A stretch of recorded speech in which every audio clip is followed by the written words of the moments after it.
అందరికీ నమస్కారం అండి. తాజాగా తెలంగాణలో రేషన్ కార్డులు రద్దు అవుతాయని ఒక ఫేక్ న్యూస్ అయితే సోషల్ మీడియాలో స్ప్రెడ్ అవుతూ ఉంది.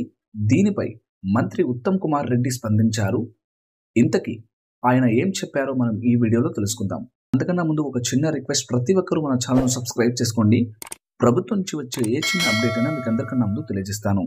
తెలంగాణ రాష్ట్రంలో రేషన్ కార్డులు రద్దు చేసినట్లు వస్తున్న వార్తలపై మంత్రి ఉత్తమ్ కుమార్ రెడ్డి స్పందించారు. రేషన్ కార్డులు రద్దు వార్త అబద్ధం.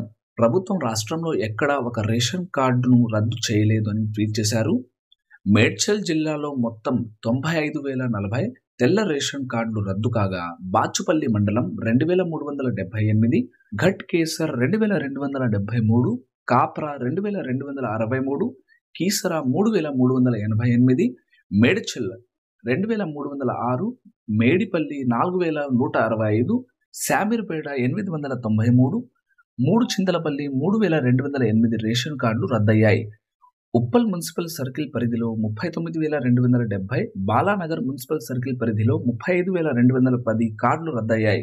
మిగతా జిల్లాల్లో సైతం ఇదే స్థాయిలో రేషన్ కార్డులు రద్దయ్యే అవకాశంతో ఆందోళనలో ప్రజలున్నారు అని ఓ వార్త సోషల్ మీడియాలో సర్క్యులేట్ అవుతోంది. ఈ వైరల్ అవుతున్న వార్తను ఎంఐఎం నేత ఎంపీ అసదుద్దీన్ మంత్రి ఉత్తమ్ దృష్టికి తీసుకొచ్చారు. దీనిపై మంత్రి స్పందిస్తూ రేషన్ కార్డు రద్దు వార్త అవాస్తవం అంటూ వివరణిచ్చారు.